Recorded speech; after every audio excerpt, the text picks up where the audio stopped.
Chapter 5 was just dealing with only periodic purchases. Now, and then when we dove into chapter 6, we got to look at periodic sales. Now, in chapter 5, we got to look at all the costing methods because in this case, how I'm teaching it is that when we're dealing with only periodic sales, it's only revolving around purchases. We don't care about sales until we are at the end of the period and we're recalculating what we have left on hand and converting our expenses into inventory. But in this case, when we're dealing with perpetual inventory, our purchases and our sales are going to affect our inventory. So in this case, in chapter 7, we got to look at perpetual purchases yesterday. Today, I'm going to teach you about perpetual sales. And we're going to compare and contrast. Well, not compare and contrast, but just remember, everything that we learned in periodic, just put it aside. We're looking at perpetual today. And we're going to be looking for perpetual for the next 2 weeks.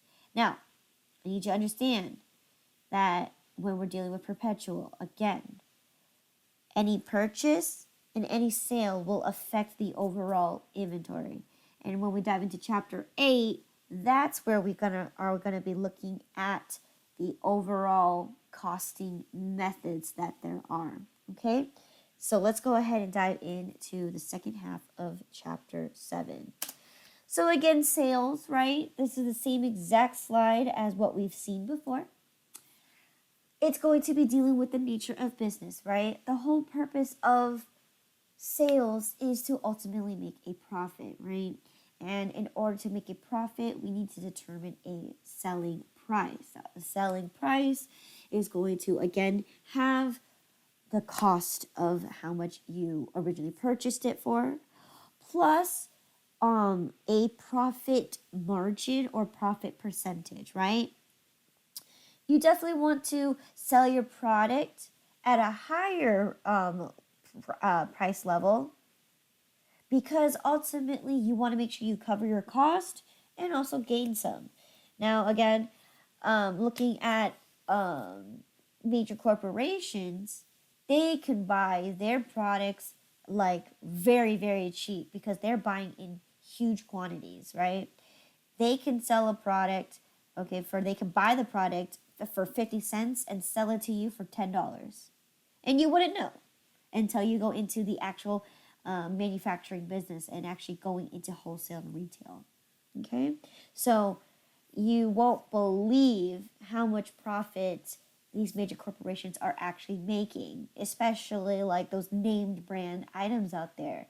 Why is it costing me like $200 for a bag, right? It could be on the materials, it could be a lot of things, right?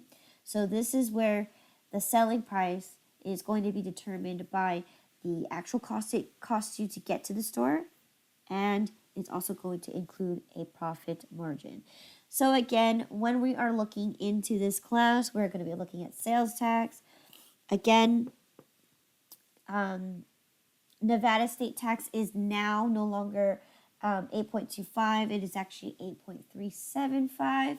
But for this class only, I just want you to focus on 8.25. Let's just make it very simple instead of having to calculate such a bigger number. Okay, so we're only going to focus on 8.25. Okay, so perpetual sales. All right, let's go ahead and dive right in. Okay, so we've looked at sales before. We looked at it in periodic. Now let's look at it for perpetual. Okay, so on June 1st, I don't know where April came from. On June 1st, 10 toys were sold at $9.99. Each sale, each $9.99 each. Sales tax is 8.25%, and toys were originally costing you $5.85 each. record this transaction. Okay? So in this case, we're going to break it down and we're going to record one thing at a time. So first off, what is the transaction that just happened?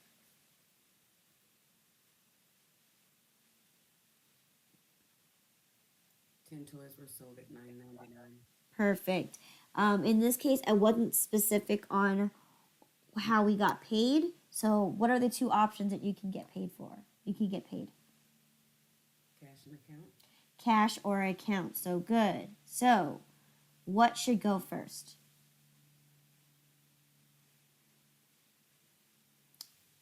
Cash or account. Mm-hmm. The sale should go first.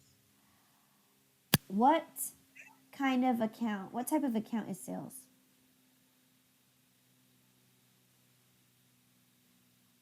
Equity. It's not equity. Sales is Revenue.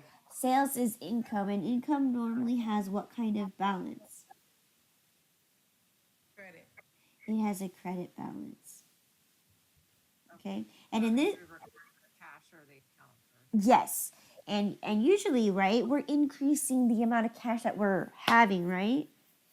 So if we're increasing cash, we're going to debit our account because it's an asset. So my account is going to be, right? We're going to be looking at, oh, ignore that. We're going to be looking at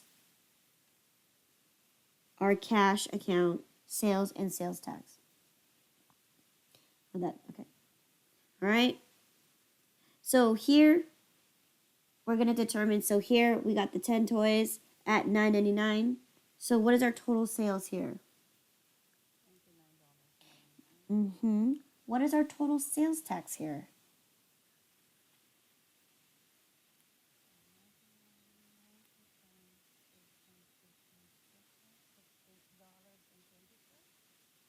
$8.24.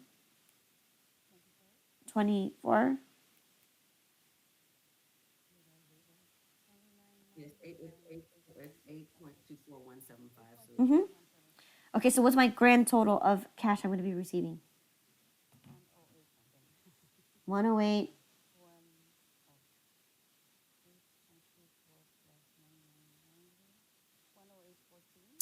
Yes, 108.14 is what I'm going to be receiving from the customer. Now, because this is very important, so this is going to be cost of goods sold. Now, this is the difference between periodic and perpetual, okay? Because remember, the difference is we're constantly going to be updating our inventory. So in this case, we need to include a cost of goods sold. And what type of account is cost of goods sold?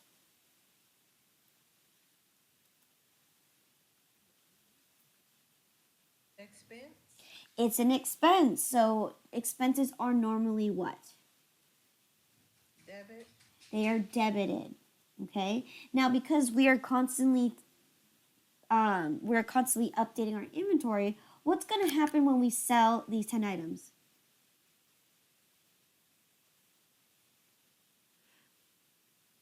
Inventory decreases. Inventory decreases. So we're going to be introducing to a cost of goods sold, and we're going to be taking out of our inventory. Good. So in this case, let's go ahead and determine how much cost of goods sold. So if it originally cost you $5.85, how much total cost of goods sold did I sell?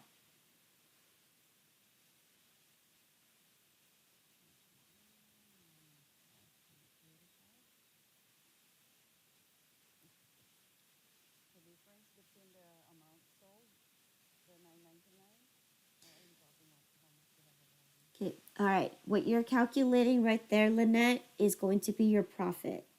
Yeah, that's what comes out.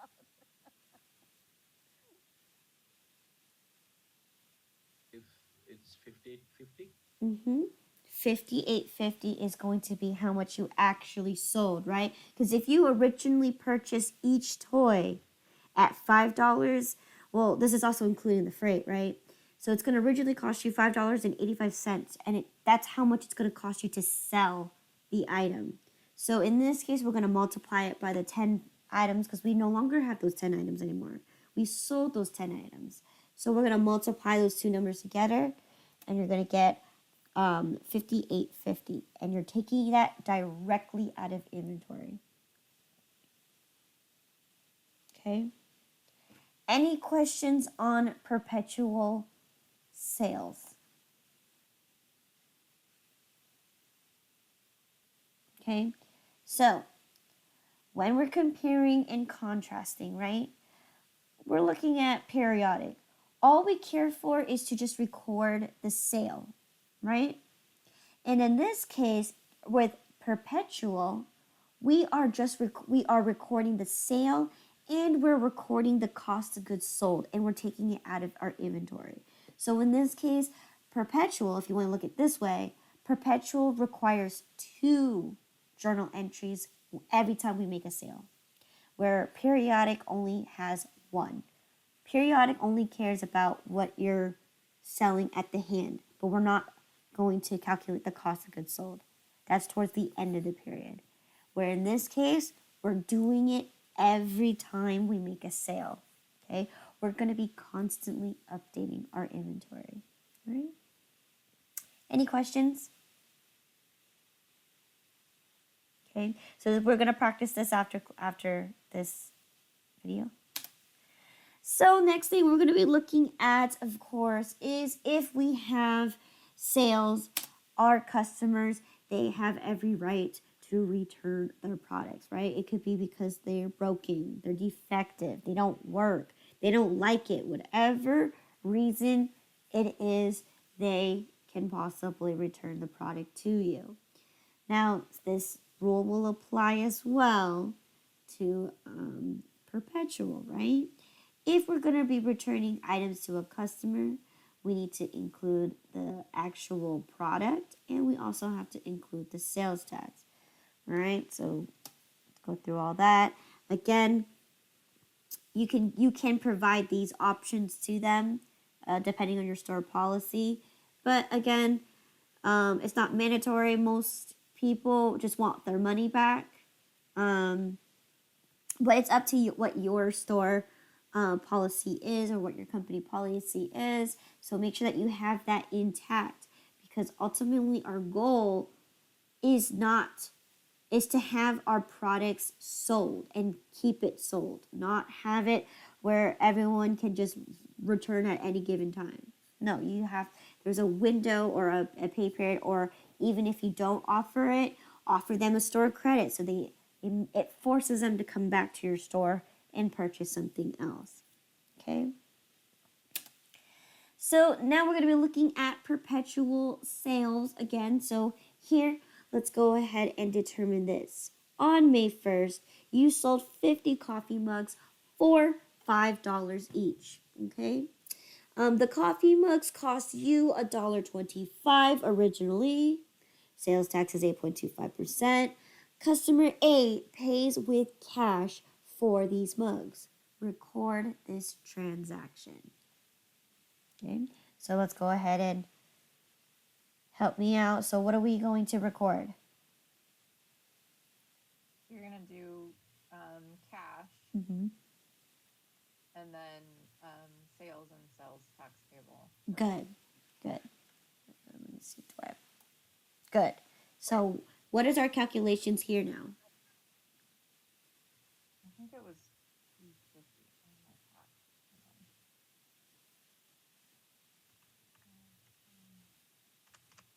Yeah, 250. And then the tax would be 2063. Mm-hmm. So my grand total of cash I'm receiving is going to be 270.63. perfect. 270.63. Okay. So what is the next thing I have to also include in here? Remember, we can't stop here. We need to update our inventory. Correct. So we need to introduce a cost of goods sold, and we're taking this directly out of our inventory. 6250. 6250. Good. Okay. So So can we. I just ask a question on this Mm-hmm. right here? Mhm. When we're doing this, I know we're pulling the coffee mugs out of inventory. Mhm. Um, Sorry, I'm trying to process my thought. What I'm trying to ask you. So, like yesterday, when we were putting this stuff in, we were putting in our purchases, but Correct. we weren't actually putting it into inventory though, right? Because we did a whole total, or were we? We I'm were. kind of a little confused on this part of it. We were. I believe we had, I think yesterday's example, we had units, right? It wasn't very vague on what the actual inventory item was. But in this case, we're actually placing it into inventory. And when And we purchasing yesterday, we were also putting that into inventory, even though we mhm, were doing the whole total. we were putting the whole total into inventory, correct? Including the freight, yes. Right. And then we're gonna, it will make a lot more sense when we move into chapter 8.1 today. But we're not going to do the problem. We're just going to go over the example. And then tomorrow, we're going to go over the example. It will make a lot more sense when we actually put it into our inventory worksheet. But yes, we're going to be putting the whole total into our purchases, right? Well, every time we make a purchase, we're going to place it into inventory. And in this case, we're not dealing with purchases. We're just dealing with what we're selling at hand. So in this case, we're selling our coffee mugs. And every time we sell something, we're going to update our inventory. We're going to actually take it out of inventory. So then at the end of the day, we know how much inventory we have available to sell at all times. Okay, so that's the purpose of perpetual inventory. But yes, so every time we make a sale, we need to include the cost of goods sold because we need to take it out of inventory immediately. Okay, so any other questions beyond this? Okay. So now we're going to be dealing with a return and a sales returns, right? So in this case, example here is going to be on May 10th. A customer A wants to return 10 of those coffee mugs for a full refund, right? And your company policy was a full return within 15 days. So they originally bought it on the 1st. They're within the return period. Okay? The coffee mugs cost you $1.25 each. Record this transaction. Okay? So this time, we're actually going to be focused on the same thing. We're going to be giving them a sales return, right? We're giving them a return. Okay? In this case, this is where periodic and perpetual are kind of the same. Because sales is always, no matter what, given in any situation, it's going to be it's finite. It's done. It's done. So we have to create another contra account, which is our sales returns and allowances. Now, customer A, what method did customer A pay us with? They paid us with cash. Now, in this case, if we're trying to return this cash to them, right? What else? What is our going? I cannot talk today. What is our transaction going to look like today on May 10? Okay. We know that we're returning some items. So what is our journal going to look like? Sales returns and allowances, because what is sales returns and allowance? It would be on the debit because it's what kind of account is it? Or what makes it flow in the debit side? It's a contra account. It's a contra account, so we need to make sure that we have that there. Good. What else are we? What else do we need to include? We can't just give them back the money for the coffee mugs. What else do we need to include? Sales tax. We need to. And we need to also give them back their cash because in this case, they paid us in cash, they're going to get cash. Okay? So in this case, let's go ahead and calculate this. If it cost us $9.99 to sell one cup, right? And customer A is trying to attempt to return. I'm sorry, I think it's $5, right? $5. Yeah, $5, not $9.99. $5 for one coffee mug. So how do we calculate this return here? 10 items times 5. Mm-hmm. That's how much customer purchase. That would be $50. Mm-hmm. And then the sales tax would be, let me calculate, 50 times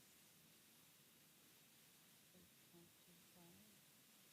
And the sales tax payable is for $4 and I'll round it out, $4.13. Good. So how much total cash am I going to give back to customer A?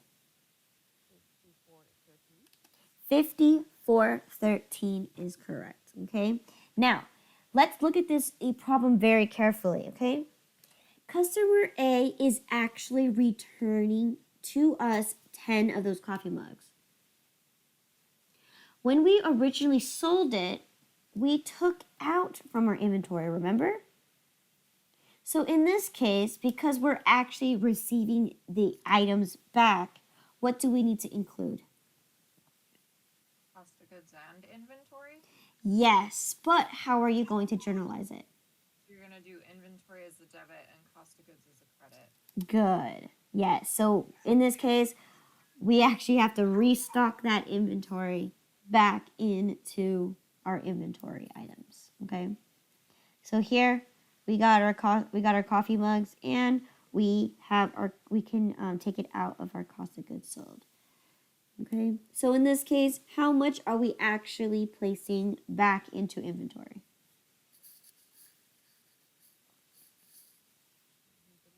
$12.50. Okay, so we got one person saying $1.25, and then Julie, you said 50. Why 50? I said 12. No, I said 12. Oh, $12.50. Yeah. Yeah. Good. We're gonna take our original cost of $1.25, and we're gonna place it back into our inventory.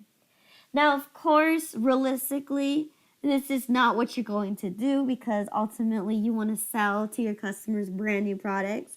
But for this scenario, we just want to make it plain and simple, understand the concept, because of course, you're not going to place it back into inventory. You're going to, have a separate category for it or a separate account for it because it's going to be considered either used or considered as refurbished, whatever you want to call it.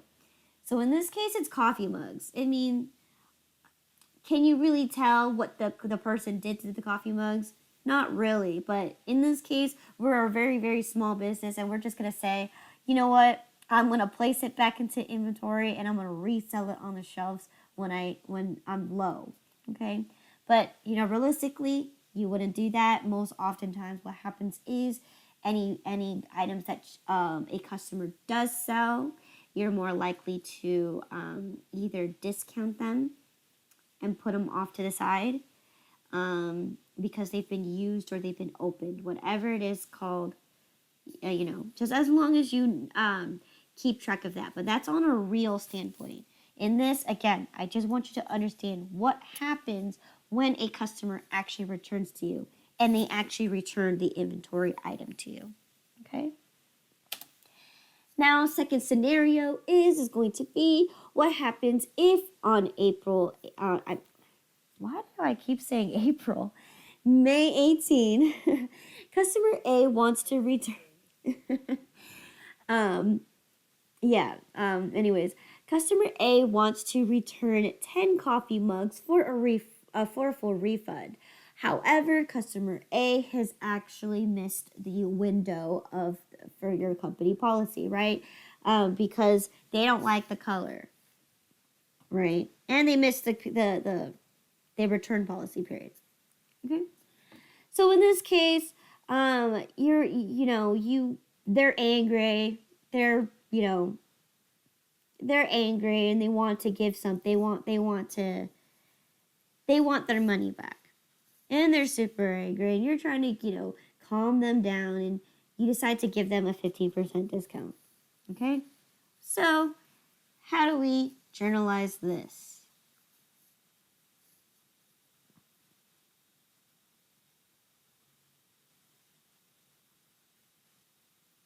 Okay, so customer A is trying to return their cups, but they missed the pay period. But you offer them a 15% discount. So, what are my journals going to look like? What are my entries? Right? So allowance, You're going to have a sales returns and allowance, correct? sales tax, and then cash. Good. Yes, those three things are going to look the same. 750. 750, you calculated 750? Yes, Mm, with the 15%. And then what's the, yeah, okay. And then what's the sales tax on that? 15%, like 61, 62 cents. I erased all of them automatically. Mm-hmm. 750 times 8.25. It's 62 cents. 62 cents. So their total they're getting back is 7 plus 750 is $8.12. $8.12. Okay, now let's look at the scenario carefully. Customer A is attempting to return their items. Now, because it's the wrong color and you said no, I'm sorry, I can't refund you for the full amount. But you can keep the product and I will give you a 15% discount on that. And they accept it. So the question is, did they actually return the items? No. So we don't need to do inventory. No, we do not need to do inventory. It's sold. It's completely sold. It's gone. You don't need to update inventory, even though you gave them a discount, right? That doesn't affect the total amount of inventory because it's gone. You're basically giving them a discount off of the profit. You're not actually giving them a discount off of the actual item they sold, right? Because you sold, we originally purchased for $1.25 and you sold it for $5, right? That's $3.75 profit. You just gave them a discount off of that $3.75, right? You didn't discount the actual product itself. So in this case, we do not need to throw it back into inventory because it's sold, it's gone, it's done, right? Okay. And okay, so any questions in regards to sales returns and allowances? I have a question, but it's more along the lines of trying to make sure I have the account type, category, and normal credit balance Mhm. correct. 'Cause it throws me off sometimes. So, I know we said that sales returns and allowances is a contra account, Mhm. but that still make it an income, sales, and credit, or I mean income, sales, and debit. Is that how that would? Or Yes. So what does a contra account do? it's the opposite. It goes the opposite way of the main account. Exactly. It decreases the main account. So Right. you need to have the main account in the first place in order to have a contra account. You can't just create a contra account for the heck of it.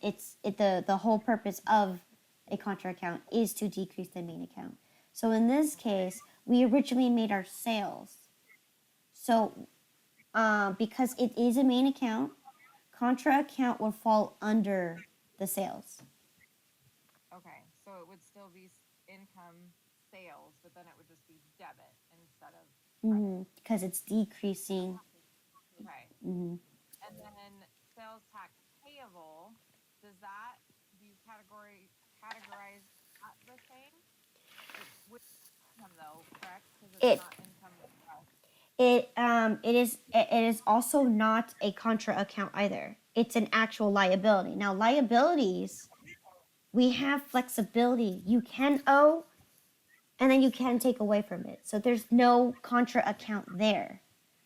And in this scenario, we're just decreasing our liability because remember, when a customer pays us, they pay into their sales tax. We're holding onto it to give it to the government. Right. So I'm trying to wrap my head around what each account category is. So Mhm. sales tax would be a liability Mhm. and other. It's not other. It's going to be there is no other category in liability. It's either current or long term. Oh, current. Okay. Yeah. Yeah. So that would be current. Yes, correct. Okay. Current. Mhm. Current. Okay. I'm sorry. I just want to make No. when we're stuff and then going back to this, I always get confused. Like I understand doing this, but then Mhm. actually what a account type is, category, debit or credit, that's where I get confused. So Mhm. write it down as we go. Mhm. So that's why I often tell students is what helps is having the accounting model by your side because it will tell you, hey, what account is what? What is the transaction at hand? So in this case, we're making a return. So we need to decrease our sales because we're giving that back their money. If you're going to decrease the sales, right, that's going to be a debit. If you're going to, and then of course, we got to give back what the sales tax, which is a liability. In order to decrease it, you need to debit it. And lastly, we're decreasing cash, right? We're giving back their money because cash is an asset. In order to decrease an asset, you need a credit. So that's why I'm saying always have that accounting model by your side, on your hand. I don't know, tape it to your laptop, whatever it is. Make sure it's there, okay? Because that ultimately is going to help you understand the transaction at hand, okay? And how each account is categorized. Now, yes, that's the hard part too, is determining what accounts belong to what type. And in this case, sales, returns, and allowances, right? That is still an income account. It's a contra account to sales, which is our revenues. So they're still categorized in the same location, right? But this time, we're not increasing sales, we're decreasing the sales. And then I said, as all most cases, and if not all, you're always going to see payable at the end of every liability. The only one that you won't see is obviously loans.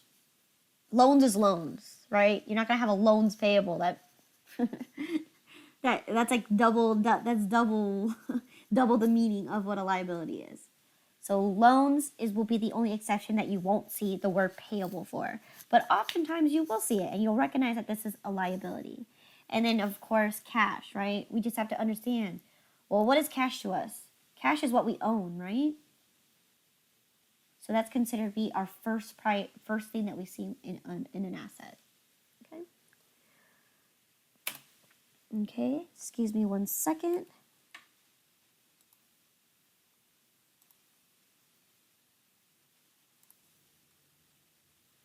Okay. All right. So now we're going to be looking at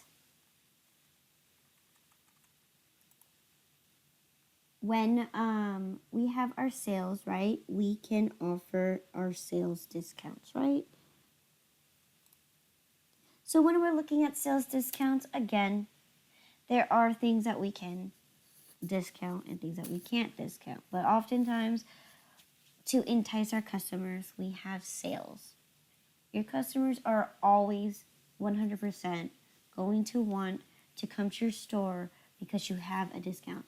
That's your way to entice the customers to come and you can sell out your product, right? You know, normally, oftentimes, you wouldn't want to buy products at full price because, you know, with the buyer power, you also have that is it worth it kind of idea mentality, right? Do I have enough money right now? Is it something I really need? right? You have that conscious when you have buyer power. And in this case, most people are more likely to buy things if they're on sale or discounted. So here, it could be for promotional sales reasons, right? Maybe you just opened your grand opening store, so you have that store-wide discount. It could be just, again, sale of the week, right? Your weekly ads, okay?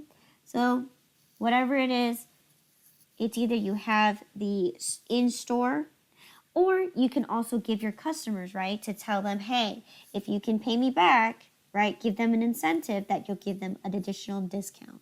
And same thing with wholesale, right?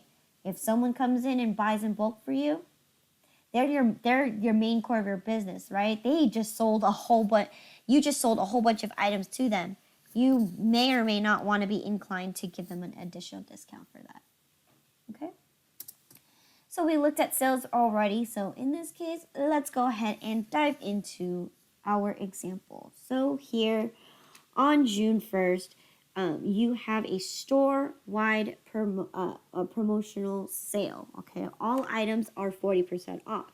A customer buys 10 baseball hats with cash. Okay, with the original price sells for $10 each. Okay, so my store is selling it for $10 originally, but it's on sale right now for 40% off. All right, sales tax is 8.25%, and these hats cost originally you $2.50. Okay, so how do you record this transaction? What are the accounts that we're going to be looking at?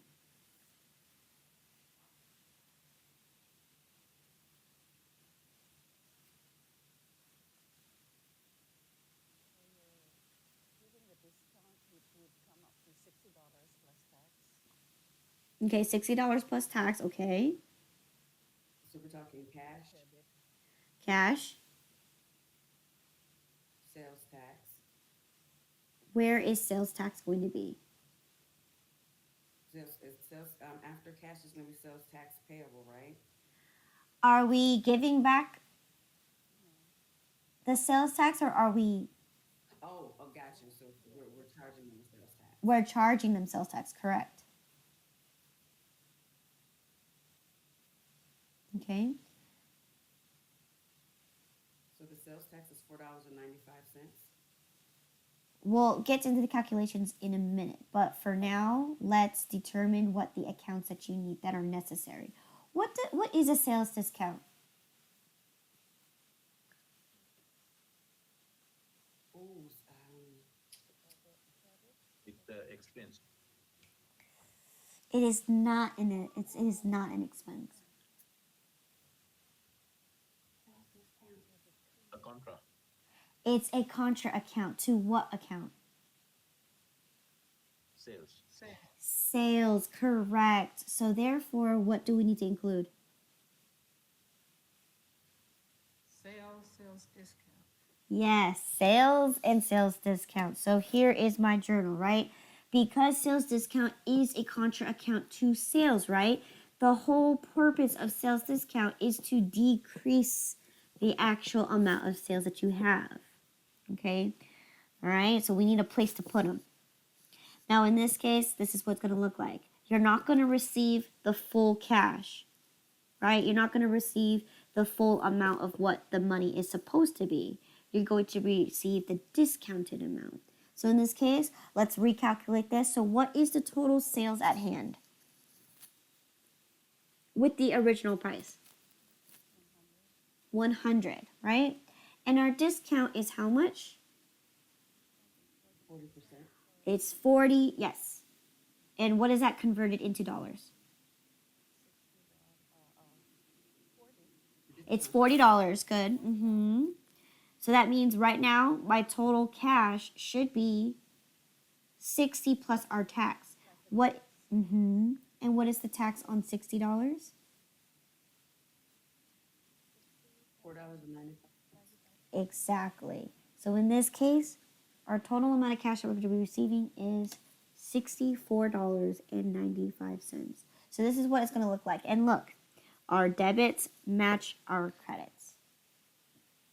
Okay, so that's how we journalize this one, right? We need to, or sales is always going to stay the same no matter what it is. Whatever price value you give it, that's sales. It's done. So you're going to calculate it as original price, and then you're going to have your contra account reflect the amount that you're actually discounting for. Okay? Now, what else do we need to include? We made a sale. Cost of Cost of goods sold, and in this case, our inventory is going to be hats. Good. Right? And if it originally cost me $2.50 and we sold how many? 10. So how much is my cost of goods sold? $25. Okay, so here's my cost of goods sold, and we have hats, and it is for $25. Okay. Now again, this is a sales discount. It has no effect on your inventory whatsoever because you're not discounting your products that you have in inventory. You're only discounting the amount of money you're making. So in this case, we do not need to adjust our inventory with the discount. Okay. Now, what about scenario 2? This person decides to buy in bulk. Okay, so on July 1st, a customer wants to buy in bulk. They buy 100 baseball hats from you, from your store on account. Okay, because they're buying so much stuff from you, and it's their first time. It's a first time buyer. You offer them terms, right? You give them 5%. 15 net 30. Okay, each hat was sold for $10 each, and of course sales tax was 8.25%, and you also tax on a delivery charge for $10. Each hat cost you $2.50 each. Record this transaction. So what is going on here?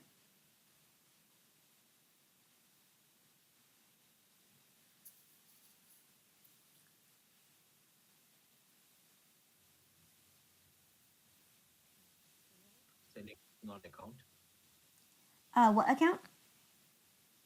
account receivable, Accounts receivable, good. Sales and sales tax delivery charges. and delivery charges, good, right? We don't do the discount just yet because he hasn't paid us yet. We give them terms. They said we have to wait 15 days, and if he pays within 15 days, then we can go ahead and do the discount. But in this case, we're only recording what he owes us. So in this case, what is the total sales that I have for this order of 100 items? $1,000. All right. What is my sales tax on that $1,000?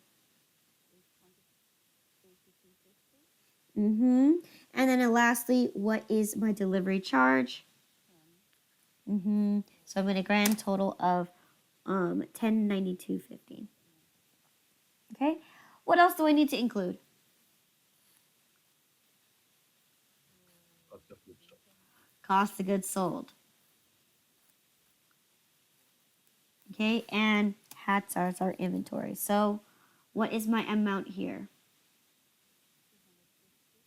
250, right? Because it originally cost me $2.50. I sold 100 of them, so I can actually go ahead and get rid of this 100 hats. Okay. All right, so let's go ahead and look at this. Now, what happens on, July 12th, okay, the customer pays their purchases in full, record this transaction. Now, remember, the terms are 5%, 15, net 30. So, did they make the discount period? Yes, because they purchased it on July 1st.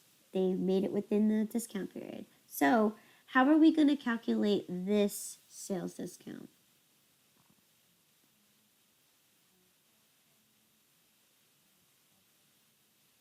Mm-hmm.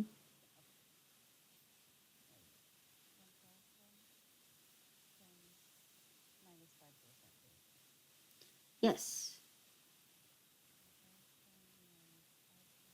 Not literally minus 5%, but what is 5% of 1,000?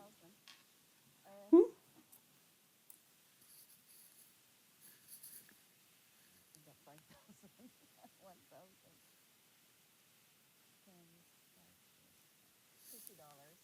1,000. $50. $50. And what is the tax on the $50? Because we have to remember, we need to give back the tax.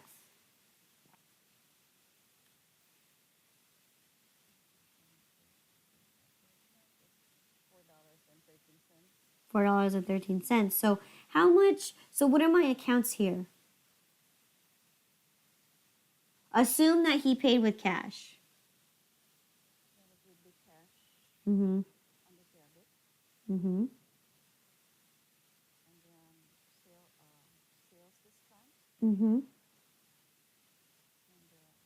tax. Mm-hmm. All would be under the debit on that, Mm-hmm. and then the accounts receivable.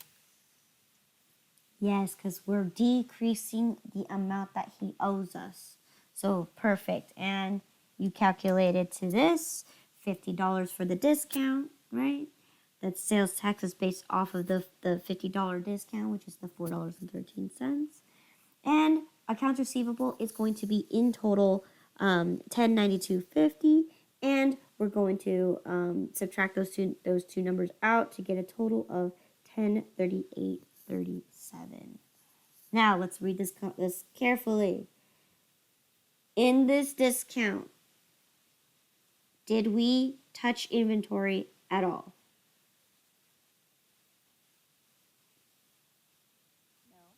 No, No, inventory is not affected at all. So that's it. it was already sold on the first. Yeah, exactly. Remember, a sales discount has no effect over your purchases or over your inventory. Okay, so in this case, no. I kind of made the extra tables to kind of make you guys think, oh, do I need to update my inventory? Of course not. In this case, nothing was tampered with inventory. Nothing was returned, and that's the only thing that you can do when you're dealing with inventory. If they physically return the item to you, then yes, you need to update your inventory. If you give them a discount, it doesn't matter. It's sold, gone completely. Okay, so in this case, that's it. So, chapter review again, we have perpetual sales. We looked at how to record the sales, right? We need to do whatever we're receiving, sales. If there's tax, then we include tax, and we need to include an additional entry, which is to calculate the cost of goods sold, and we have to take it out of our inventory. Okay, so that's that. We looked at our sales returns and allowances, right? If you do a sales returns and they actually return the actual item to you, you need to put it back into inventory. But if you're giving them a discount, it's unnecessary. Okay. And then we got to look at the difference between the sales discounts, which is in store, and using account, right? Okay. And that's it. Any questions in regards to chapter 7.4, 5, and 6?